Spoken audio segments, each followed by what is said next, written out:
तो दोस्तों stock market अपने ऑल टाइम हाई के आसपास पहुंची हुई है। कल हमने वीडियो में डिटेल में डिस्कशन किया था क्या रीजंस है, क्या होने वाला है। अब उस पर काफी सारे लोगों के ये भी सवाल मेरे पास आ रहे हैं कि क्या अभी लमसम करना चाहिए, करना है तो कहां लमसम करना है। ये दोनों चीजों पे हम बात करेंगे। देखिए, सबसे पहले आपको समझना है कि लमसम करने का फायदा, एक्स्ट्रा क्या फायदा होता है अगर आपकी नॉर्मल म्यूचुअल फंड्स में एसआईपी चल रही है। उसके अलावा अगर आप लमसम करना चाहते हैं तो देखिए, उसमें आपको ज्यादा बेनिफिट तब होता है जब स्टॉक मार्केट में एटलीस्ट 15-20% की गिरावट आई हो। तब अगर आप लमसम कुछ पैसा अपना इन्वेस्ट करते हैं तो आपको एक अच्छी रिटर्न्स मिल जाती है। जो मार्केट में गिरावट है उसका बेनिफिट आप यहां पर उठा पाते हैं। अब दूसरा, कुछ लोगों के साथ क्या होता है कि उनके पास कुछ लमसम में पैसा इकट्ठा हो गया होता है, उस पैसे को वो इन्वेस्ट करना चाहते हैं कि अभी हमारे पास पैसा है, इसको हम इन्वेस्ट कर देते हैं तो हम यहां से रिटर्न्स कमा पाएंगे। तो सबसे पहले हम अलग अलग जो भी कैटेगरीज हैं, small cap, mid cap, large cap, तीनों को एक बार हम क्विकली देख लेते हैं और समझ लेते हैं कि कहां पे अभी वैल्यूएशंस का कंफर्ट आ रहा है जहां पर आप लमसम इन्वेस्टमेंट करने के बारे में सोचें। तो सबसे पहले स्मॉल कैप इंडेक्स अगर हम देखेंगे तो लगभग 26 के आसपास की वैल्यूएशन चल रही है प्राइस टू अर्निंग। अगर आप एवरेज देखेंगे तो सभी एवरेजेस के ऑलमोस्ट ऊपर के लेवल्स पे यहां पर आपको ये प्राइस टू अर्निंग रेशियोज देखने को मिल रही है। 26 के आसपास की प्राइस टू अर्निंग है। एक साल में 70% के आसपास के रिटर्न है। 6 महीने में थोड़ा सा कम रिटर्न्स अभी हुई है 22% की, और 3 महीने में 4% के आसपास की रिटर्न्स है। तो कंसोलिडेशन यहां पर हमें देखने को मिला है। आप यहां से देखेंगे फरवरी से लेकर अभी तक एक कंसोलिडेशन होता हुआ स्मॉल कैप इंडेक्स में नजर आ रहा है। लेकिन अभी भी जो वैल्यूएशंस हैं वो ऐसी अट्रैक्टिव नहीं है कि आप लमसम करने के बारे में सोचें। अगर आपको याद होगा, हमने मई में बात की थी जब ये गिरावट आई थी कि आप एक इंस्टॉलमेंट अपनी लमसम की यहां पर कर सकते हैं, लेकिन इन लेवल्स पे अभी लमसम यहां पर नजर नहीं आती अपॉर्चुनिटी। मिड कैप की बात करते हैं तो मिड कैप इंडेक्स को अगर आप यहां पर देखते हैं तो यहां पर भी आप देखेंगे लगभग 60% की रिटर्न है। ये इंडेक्स बहुत ज्यादा ओवर प्राइस्ड यहां पर नजर आता है। 36 के आसपास की प्राइस टू अर्निंग चल रही है। 2 साल में आप देखेंगे प्राइस टू अर्निंग ज्यादा है, 1 साल में भी ज्यादा है, 6 महीने में भी ज्यादा है। 5 साल में अगर आप देखते हैं तो एवरेज जो थी वो 48 के आसपास पहुंच गई थी, बीच में ओवर वैल्यूएशन हो गई थी। उसके हिसाब से अभी भी सस्ती नजर आती है, लेकिन ओवरऑल अभी भी काफी ओवर प्राइस्ड ये इंडेक्स भी यहां पर नजर आता है। तीसरा, निफ्टी 50 इंडेक्स।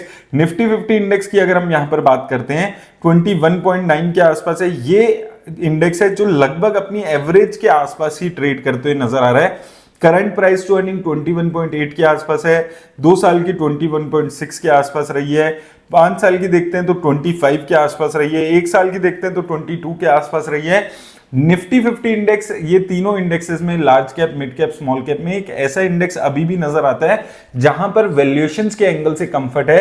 हालांकि ये जो इंडेक्स है वो ऑल टाइम हाई के आसपास है और यहां पे एक अच्छी अपॉर्चुनिटी आपको लग सकती है। अगर 4 जून को सेम गवर्नमेंट रिपीट होती है तो एक यहां पर स्टेबिलिटी आपको इंडियन मार्केट में उस टाइम पे देखने को मिलेगी। मुझे नहीं लगता 4 जून के बाद एक बहुत बड़े रैली आएगी, क्योंकि वो रैली अभी से स्टॉक मार्केट में आती हुई नजर आ रही है।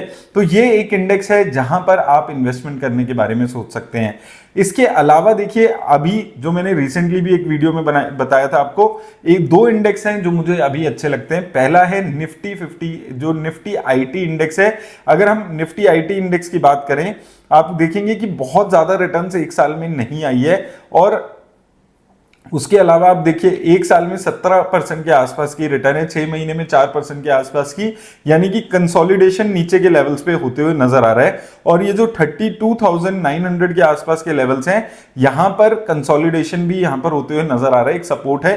तो काफी नीचे यहां पर निफ्टी आईटी इंडेक्स यहां पर आया हुआ है। तो निफ्टी आईटी इंडेक्स में मुझे अभी भी अपॉर्चुनिटी लगती है। कॉन्ट्रा बेट है, अगले आने वाले 2-3 सालों के लिए अगर आप इन्वेस्ट कर रहे हैं तो यहां पर एक अच्छी अपॉर्चुनिटीज आपको देखने को मिलेगी। आईटी इंडेक्स की कुछ कंपनीज अगर आप देखेंगे तो TCS, Infosys, HCL tech, Wipro, L and T, इस ऐसी कंपनीज यहां पर आपको देखने को मिलेगी।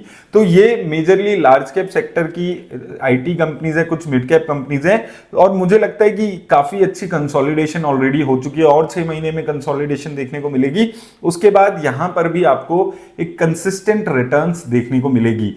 एक इंडेक्स है जो ज्यादा रिस्क अगर आप लेना चाहते हैं और अगर आपको लगता है कि गवर्नमेंट फॉर्म होगी तो ये इंडेक्स काम करेगा आपको अगले 1-2 सालों के लिए, ये है सीपीएससी इंडेक्स, बेसिकली ये पीएसयू कंपनीज का इंडेक्स है। एक साल में आप देखेंगे ऑलरेडी ऑल टाइम हाई पे चल रहा है, 117% की रिटर्न्स हैं।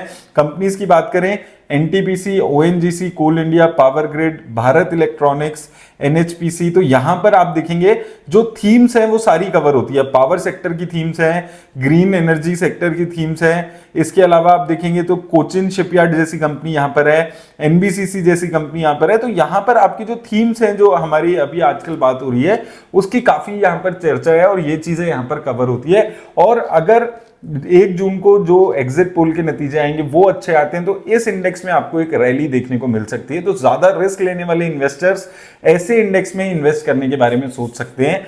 2 इंडेक्स हैं, आईटी इंडेक्स, अगर आप 4-5 साल के लिए पेशेंस रख सकते हैं तो यहां से आपको अच्छी रिटर्न्स मिलेगी लमसम में।